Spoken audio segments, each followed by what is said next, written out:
Mahaba-haba na rin ang binyahe ng mga peregrino.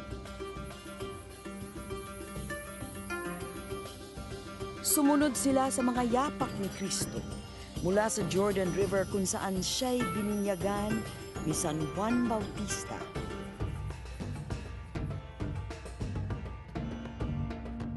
Hanggang sa Mount of Temptation sa Jericho, kung saan tinukso ng demonyo ang ating Panginoon.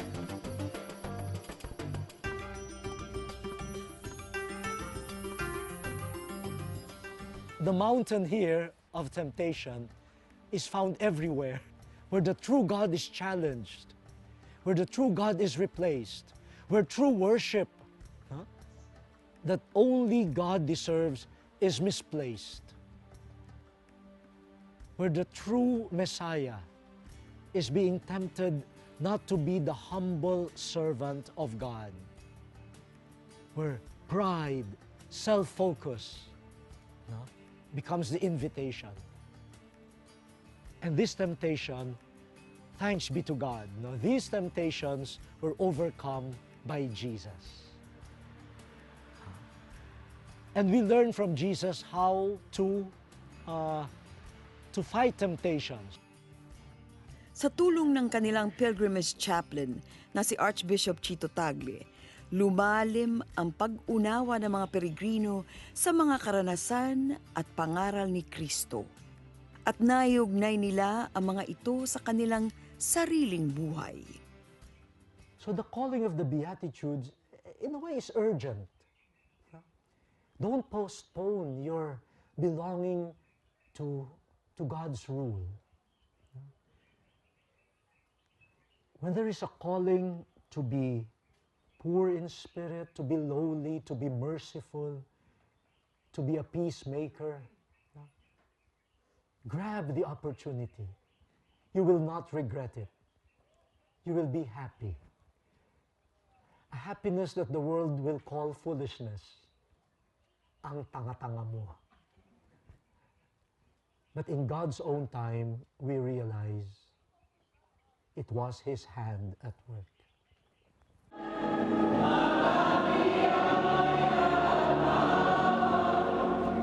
Sa paglalakbay na ito, madalas maging emosyonal ang first-time pilgrim na si Tere Chavez.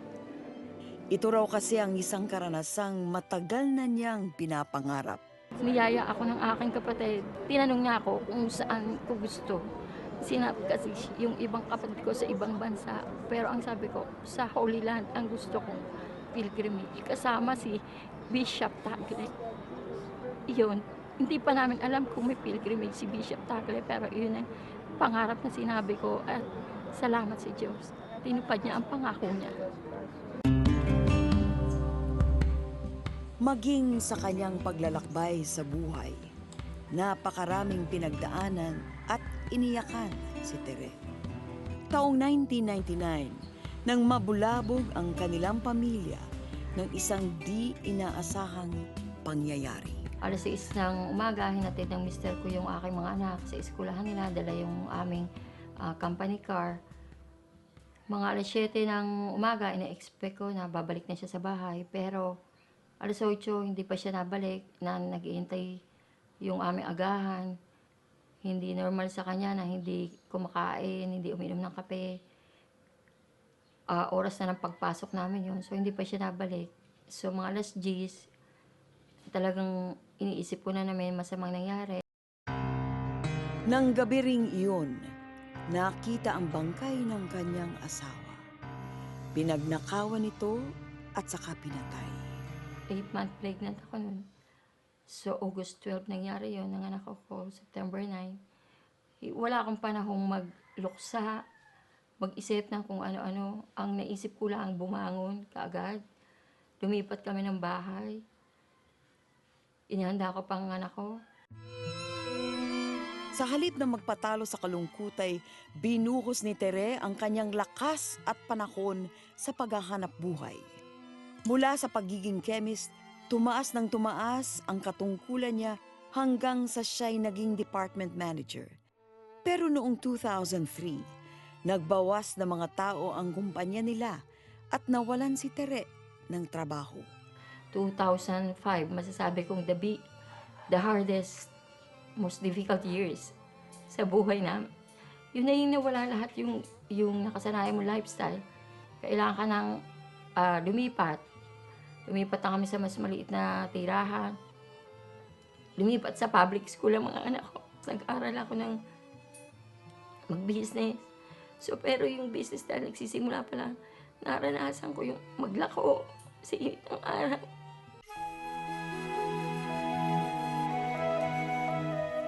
Sa gitna ng kadilimang dala ng mga pagsubok na iyon, ay nakita ni Tere ang liwanag.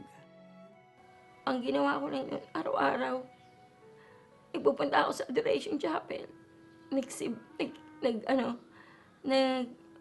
Nagsimula akong maging active sa aming prayer group. Nagkaroon ng Bible Apostolate. Naging active ako doon. Tapos unti-unti, binabalik ulit ni Lord. Binigyan ko ng mga part-time jobs. So, nung dumadating na ulit yung offer for full-time job, ako na ang tumanggi. Gusto ko na magsilbi kay Lord. Ayaw ko na ulit pagpalit.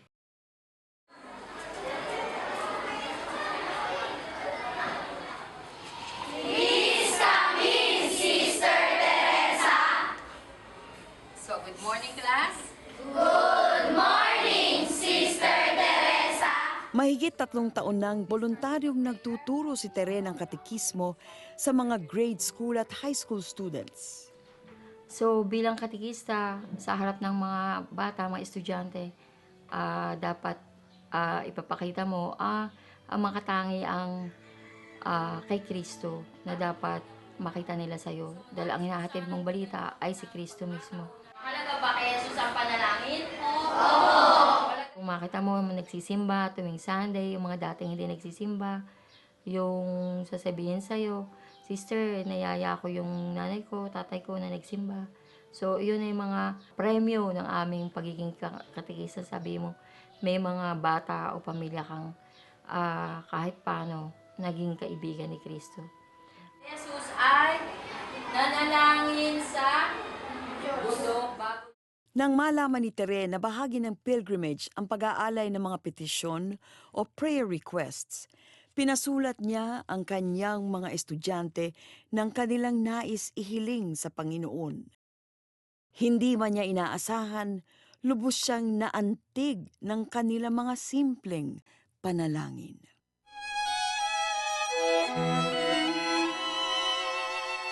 Doon nagbago yung pananaw ko sa mga estudyante. Sa panlabas, parang magaslaw, malikot.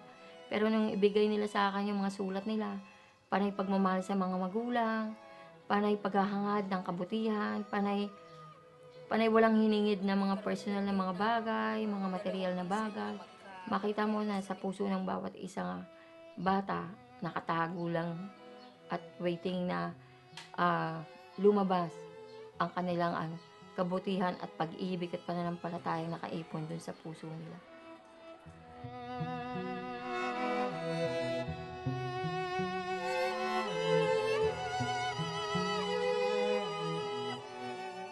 Sa tulong ni Tere ay nabigyan ng pakpak ang mga panalangin ng mga bata.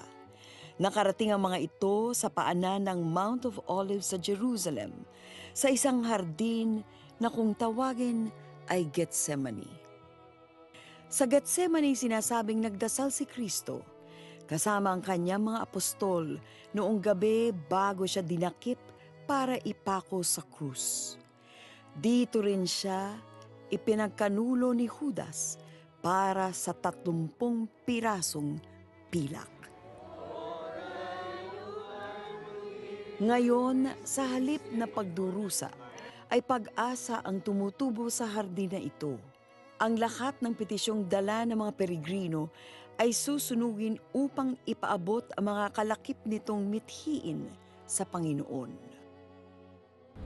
We're almost 100, bringing the prayers, the concerns, the joys, the sorrows, the dreams, the petitions of many other people who cannot be here with us, but will bring their hearts with us.